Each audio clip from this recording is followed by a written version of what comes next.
Welcome to an Audacy check-in at the Hard Rock Hotel in New York City, and we're with Rob Thomas.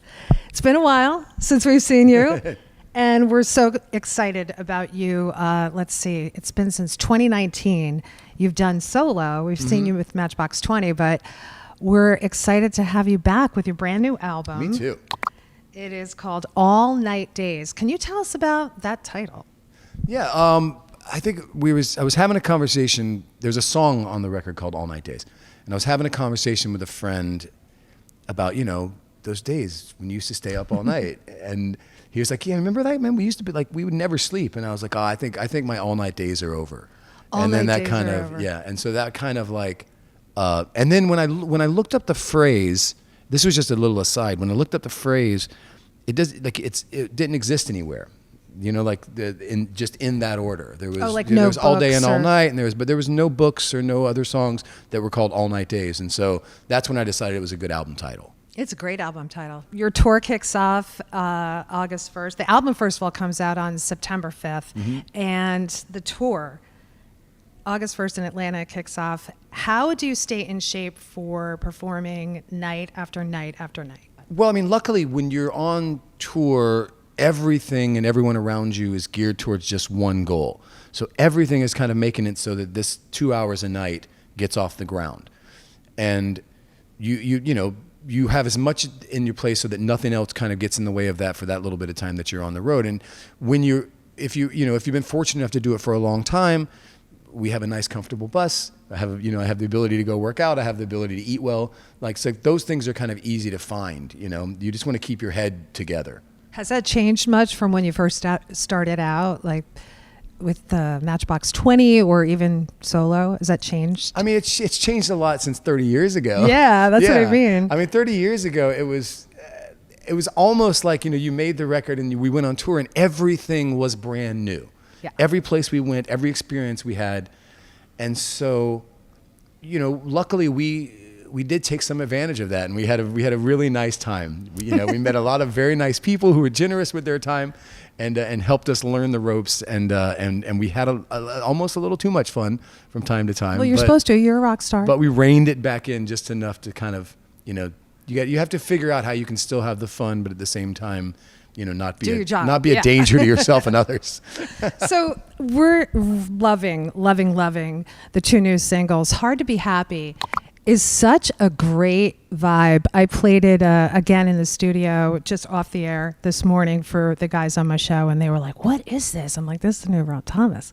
And they're like, what a jam, what a great song. It's so happy, but it talks about things that are difficult, like difficult days. What's your philosophy on difficult days? Well, I appreciate you saying that. It was a really important thing for me. I was trying, every time that you're fortunate enough to get to make a new record and live another year, you start trying to figure out what your music looks like. You want to make music that sounds like it has a vitality to it, but at the same time doesn't sound like everything else that's out there. Right. And I certainly don't want to try and sound like I'm trying to sound 25. And so but you're Rob Thomas. You write and sing amazingly. You can keep saying that. I'll take it all day long. Classic you. But I think, I think the idea of mental health, which it's such a big blanket to say that, so because it means something different to everyone else, and everybody's, struggles and everybody's ways of dealing with it is different. And also the impetus for struggles is different. There are some things that people are going through that are insurmountable. And I think to just kind of chalk it down to, you're going to be okay. That's falls flat. It's not, because maybe you're not, you don't know what their situation is. But I think the idea that you can try and find moments of being okay in the storm, you can find little life rafts as you go along, and just being able to talk about it in a way that maybe you couldn't 15, 20 years ago, that in itself is a solace. The idea to be able to say, it's okay to not be okay. And so a song like Hard to Be Happy just acknowledges the fact that it's fine. There's nothing abnormal about the fact that you can't muster up the energy for a smile today. Right. And it's okay to be not okay. It's totally okay. I love that. Yeah. What makes you not okay? What makes you cry? You talk about crying in the song.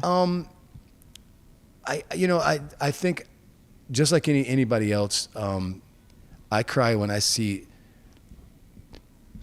dads come back from the war and their puppies find them and no, I'm just kidding. God. You are so funny. He's an actor too, ladies and gentlemen. A pretty good one. No, I mean, it's funny.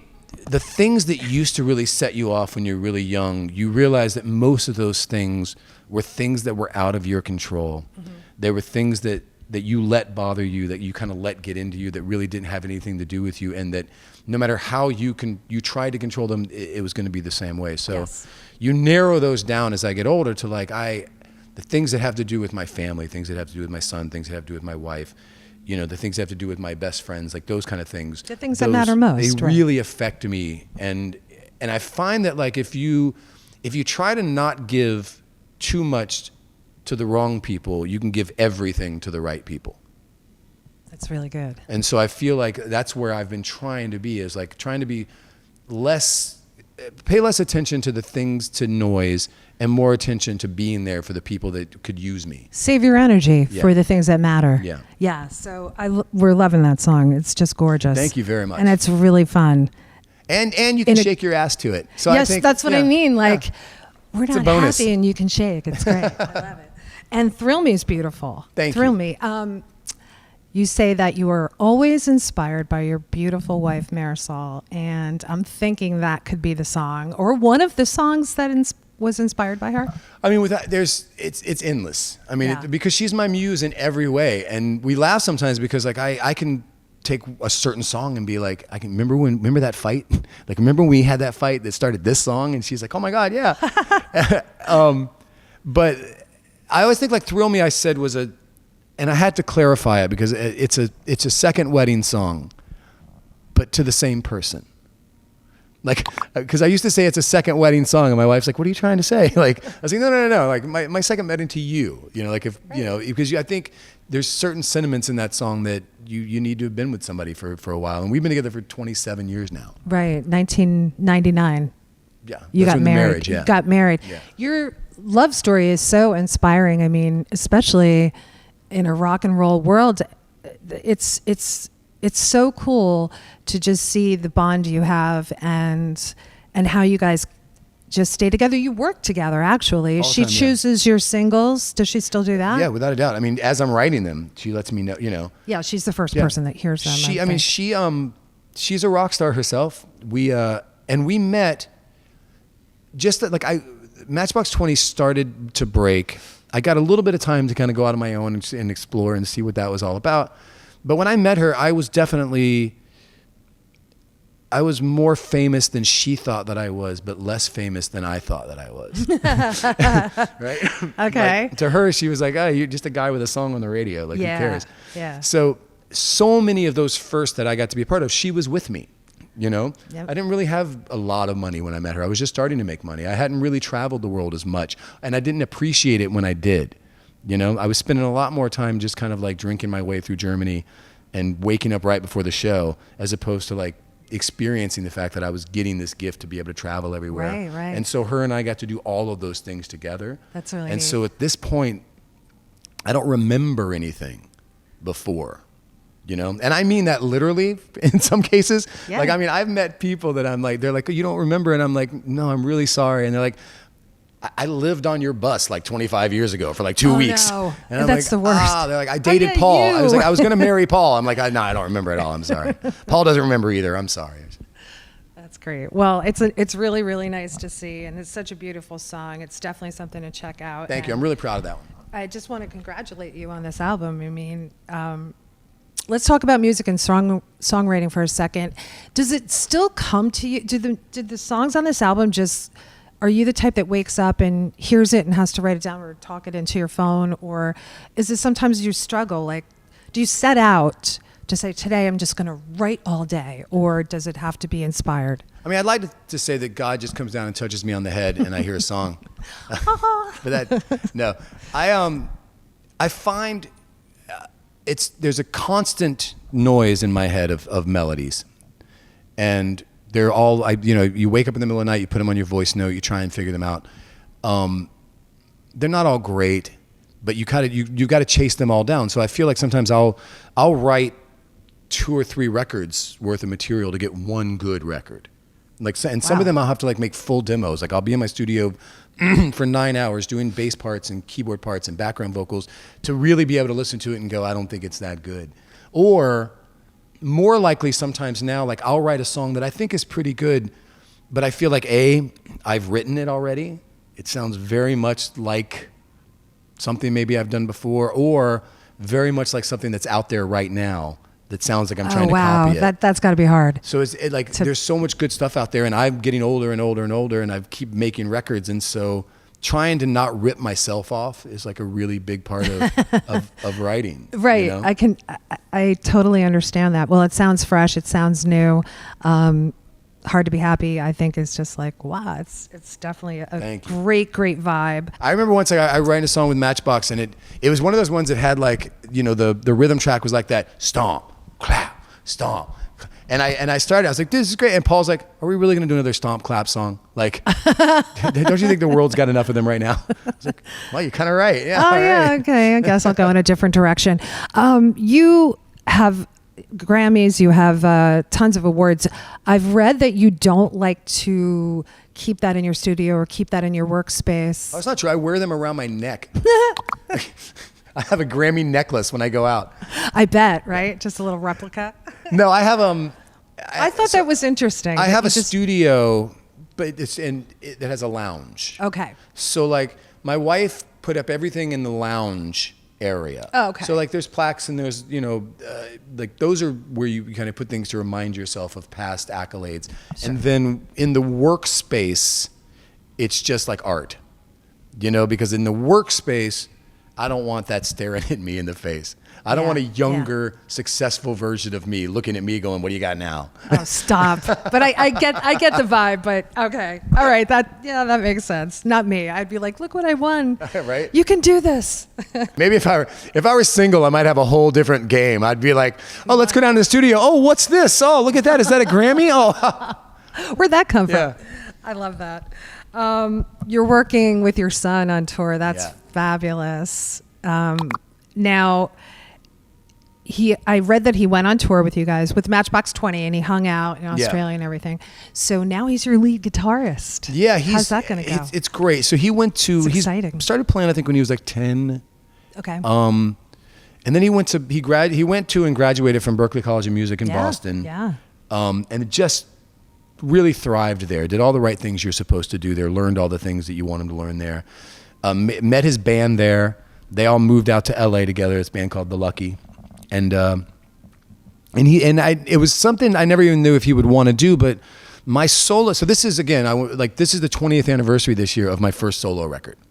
Wow. And my solo band has pretty much been the same band that whole time. I can't believe it's been that long. It has, 20 years. Wow. It was 2005 it came out. Yeah. So my guitar player in that band, when we were talking about doing this record, he had decided that he wanted to retire from playing live. He's been writing for people and producing, been really successful, and just doesn't want to tour anymore. Mm-hmm. And he was the first one that said, you know, I've been watching your son's Instagram. You should have him do it. I think he would love to. And I was like, he's good enough, but I just don't think he wants to spend all summer, you know, hanging out with his dad. How old is he now? He's 27. Okay. But then when I asked him last year, he was like, Dad, that's the most time we'll ever get to spend together. That's awesome. That's so cool. That was the answer. It was really sweet, and he's killing it. Like he's been in up north rehearsal. We started rehearsing. They started last week, so I just came in last night for the first time and just stepped into it and was just like, oh, you guys sound great. So that's amazing. Probably your best known collab, Carlos Santana. When you did a radio show for WNEW. A while back, we stepped outside and we were chatting because we were waiting to go on stage, and you were texting on your phone. You were texting Carlos Santana, and you were like, "He calls me my child."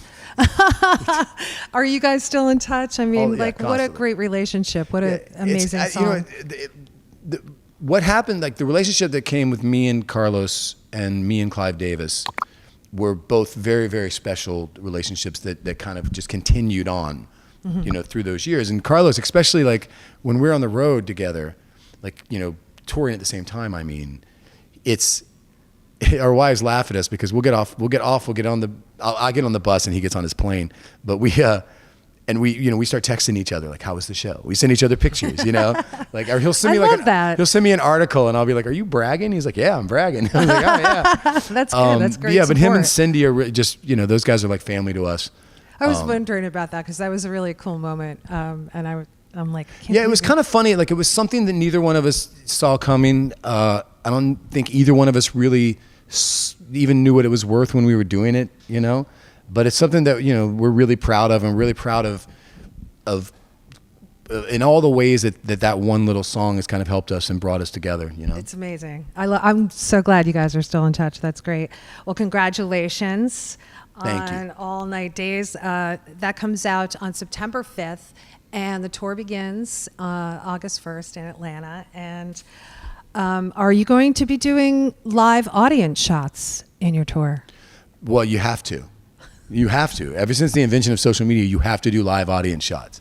I've been trying to get an all-nude audience, but they will not go for it. That probably would take off more than what has happened. I'm referring to what happened at Coldplay. Yeah, I know. It's just like...